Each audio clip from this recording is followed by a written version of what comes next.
warahmatullahi wabarakatuh. Salam Om Swastiastu, Namo Buddhaya, salam kebajikan dan salam sejahtera bagi kita semua. Selamat siang, Pak Adam Hermawan, Eskom MBA, selaku dosen pengampu mata kuliah perencanaan bisnis startup. Perkenalkan, kami dari kelompok 2 dengan saya Muhammad Rizky Sidik Bafagi. Saya Aditya Hidayatullah. Saya Kesa Yolanda Januarti. Saya Aurelia Bianca Martiza. Dan saya Lisa Devali Jasidas. Kali ini izinkan kami untuk memaparkan ide bisnis yang akan kami angkat. Untuk ide bisnis sendiri, kita awalnya memiliki 15 ide, kemudian dikerucutkan menjadi 5 ide. Akhirnya kita menyimpulkan dan mengambil ide yaitu smart lock dengan kunci fisik manual. Selanjutnya ada tim Canvas, yaitu People and Roles. Yang pertama ada Alisa sebagai CMO, Kesha sebagai COO, Adit Aura sebagai CDO, dan Rizky sebagai CEO.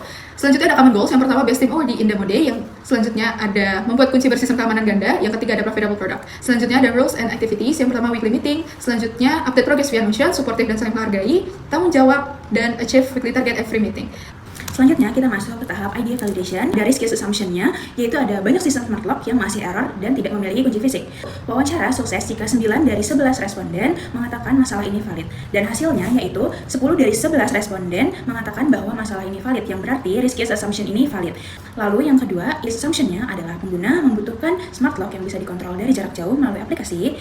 Wawancara sukses jika 9 dari 11 responden mengatakan masalah ini valid. Dan hasilnya adalah 11 dari 11 responden mengatakan masalah ini valid, yang artinya risk case assumption ini juga valid. Dan juga learning yang kita dapat adalah pengguna merasa membutuhkan smart lock yang bisa dikontrol dari jarak jauh melalui aplikasi. Nah, selanjutnya itu ada pestle analysis, yang dimana analisis ini akan menilai produk kita secara eksternal. Yang pertama itu ada political. Pemerintah Indonesia telah mengesahkan Undang-Undang Perlindungan Data Pribadi UU PDP pada 17 Oktober 2022 dan akan mulai berlaku efektif pada Oktober 2024. Hal ini akan berdampak pada bagaimana perangkat IoT seperti IoT mengelola dan melindungi data pengguna menurut PredGov 2022.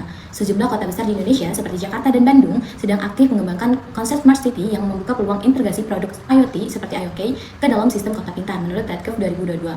Lalu secara ekonomi, pendapatan pasar smart home Indonesia diproyeksikan mencapai 642,8 juta USD pada tahun 2025 dengan tingkat pertumbuhan tahunan sebesar 10,8% hingga 2029, menunjukkan peluang besar untuk produk seperti IoT. Itu menurut Statista 2024.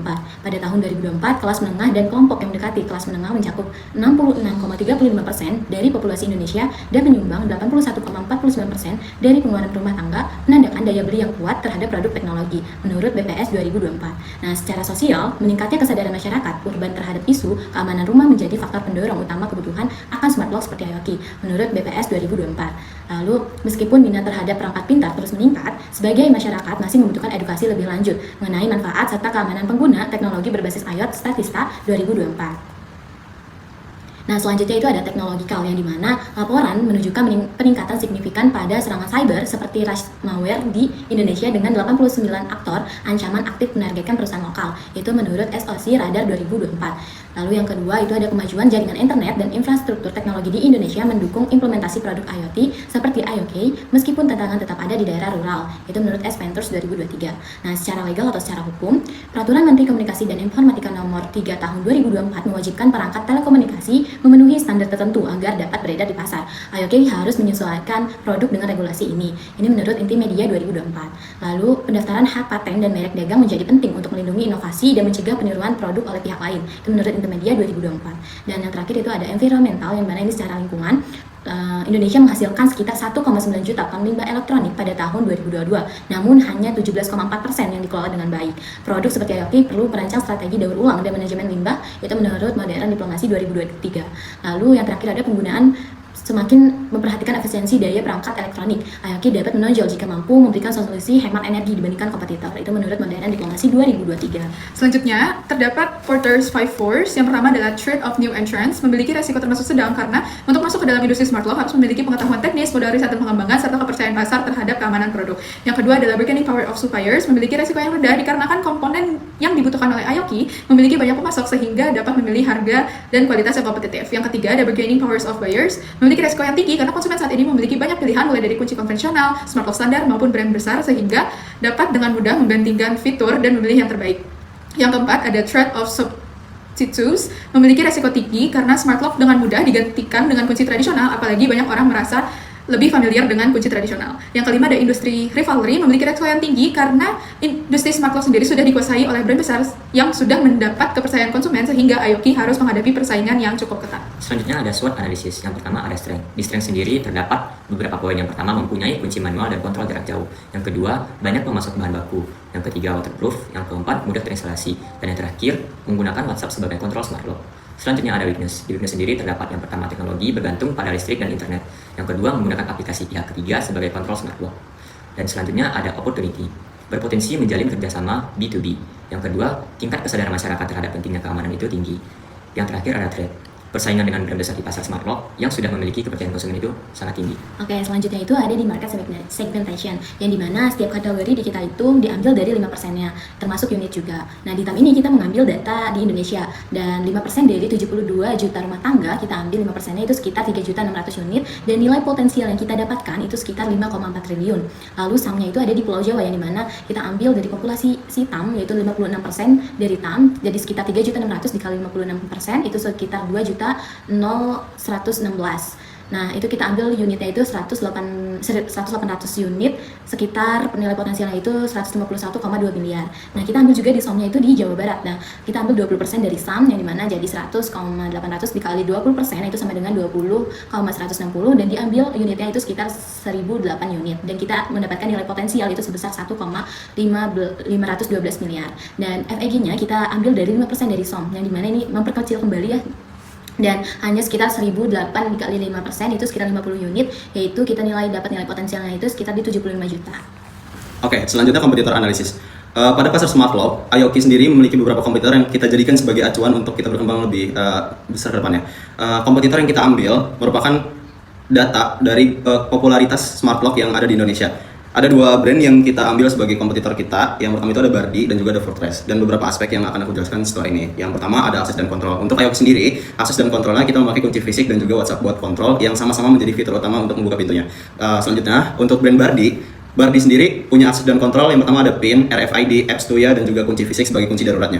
Yang selanjutnya ada Fortress yang mereka tuh pakai akses dan kontrol, ada fingerprint, PIN, RFID, dan apps, dan cuma pada model tertentu dan tidak semua produk memiliki fitur tersebut. Selanjutnya ada aspek remote akses yang kita gunakan sebagai kontrol jarak jauh. Kita menggunakan WhatsApp bot. Bardi dan juga Fortress mereka menggunakan Tuya sebagai apps pihak ketiga sebagai kontrol jarak jauhnya. Oke, kita lanjut ke sisi material dan juga daya tahan. Aoki sendiri, material yang kita gunakan sebagai bahan utama dalam pembuatan engsel pintunya menggunakan zinc alloy premium dan IP65 sebagai bahan yang tahan cuaca tropis dan juga kelembaban tinggi, cocok banget untuk iklim-iklim yang ada di Indonesia. Selanjutnya dari Bardi dan Fortress sendiri, mereka menggunakan zinc atau aluminium alloy dengan IP54 yang hanya anti karat, dan mereka tuh nggak semua model punya, hanya ada pada model-model tertentu aja. Kita lanjut pada sisi harga. Aoki sendiri mempunyai gap yang cukup jauh ya dari Bardi dan juga Fortress. Bardi dan juga Fortress ini ada di range 1 sampai 5 juta, sedangkan Aoki sendiri ada di 1,5 juta saja. Oke, selanjutnya pada aspek kompatibilitas pintu. Aoki sendiri merupakan smart lock yang kompatibel dengan berbagai jenis pintu, sedangkan Bardi dan Fortress mereka hanya kompatibel pada pintu-pintu modern saja. Dan yang terakhir, aspek yang kita bandingkan dengan kompetitor yang tadi itu ada instalasi. Aoki sendiri mudah untuk sisi pemasangannya, bisa dikatakan sebagai DIY friendly, dan sedangkan Bardi dan Fortress mereka tuh butuh teknisi untuk pemasangannya dan cukup sulit untuk dipasang sendiri. Oke, untuk meringkas dan memperjelas keunggulan apa saja sih yang kita jual ke customer dari beberapa kompetitor tadi. Yang pertama, kita punya hybrid smart lock. Kita menggabungkan keamanan kunci fisik dan juga kepastian kontrol digital dengan akses ganda yang setara, sehingga memungkinkan untuk semua kalangan menggunakan smart lock ini dengan aman dan juga simpel. Selanjutnya ada remote access. WhatsApp tuh merupakan aplikasi yang mayoritas digunakan oleh semua kalangan dari muda sampai tua gitu ya. Nah, Aoki ini menggunakan WhatsApp buat sebagai akses remote-nya tanpa perlu menggunakan aplikasi tambahan, sehingga simpel, cepat, dan ramah bagi semua pengguna. Selanjutnya, Aoki ini universal compatibility. Kompatibel Aoki sebagai smart lock itu kompatibel dengan berbagai jenis pintu, tidak terbatas hanya pada pintu modern saja. Selanjutnya ada DIY friendly installation. Desain yang kami rancang pada smart lock ini mudah dipasang sendiri tanpa membutuhkan teknisi untuk pemasangannya, sehingga tidak memerlukan biaya tambahan untuk pemasangan smart locknya sendiri. Dan yang terakhir ada material yang kami gunakan. Material yang kami gunakan itu dirancang untuk tahan kelembaban dan cuaca di Indonesia, sehingga tidak memberikan kekhawatiran tambahan untuk customer yang membelinya nanti. Nah, oke, setelah beberapa penjelasan juga analisis yang kita lakukan sebelumnya, apa sih produk yang kita buat dari permasalahan yang kita angkat sebelumnya? Jadi produk yang kita buat itu adalah Aoki. Apa sih Aoki itu? Aoki adalah solusi keamanan pintu modern yang menggabungkan teknologi Internet of Things atau IoT dengan sistem kunci fisik, memberikan keamanan ganda pada rumah atau properti pengguna. Dengan Aoki ini, pengguna dapat mengunci atau membuka pintu melalui sistem bot yang terintegrasi melalui WhatsApp dari jarak jauh, sekaligus tetap memiliki opsi manual menggunakan kunci fisik.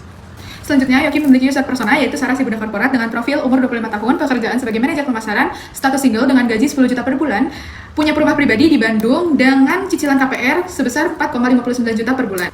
Selanjutnya ada produk sketch. Di sini kita menggunakan beberapa komponen. Yang pertama itu ESP32 sebagai microcontroller jarak jauh, dan juga baterai sebagai power supply, dan door lock sebagai pengunci otomatis, dan mechanical key sebagai kunci fisiknya. Terakhir adalah customer journey dengan tahapan awareness, consideration, discussion, installation, usage, dan juga loyalty yang akan diilustrasikan sebagai berikut. Duh, kira-kira pintu rumah tadi udah aku kunci belum ya? Kayaknya aku butuh sistem keamanan yang lebih praktis deh. Ada produk Ayoki. Produk ini cocok sih, tapi bisa diandalkan nggak ya? Aku mau coba beli deh, kayaknya ini bisa bantu aku banget. Ternyata pemasangannya mudah banget ya, dan gak ribet juga. Praktis banget lagi, bisa diakses dari mana aja, bahkan dari WhatsApp sekalipun. Kayaknya aku puas banget deh dengan produk Ayoki, aku harus rekomendasi ini ke teman-teman aku. Demikian pemaparan analisis dari bisnis kami. Terima kasih atas perhatiannya. Sekian. Wassalamualaikum warahmatullahi wabarakatuh. Ayoki, hidup tanpa drama. Dadah!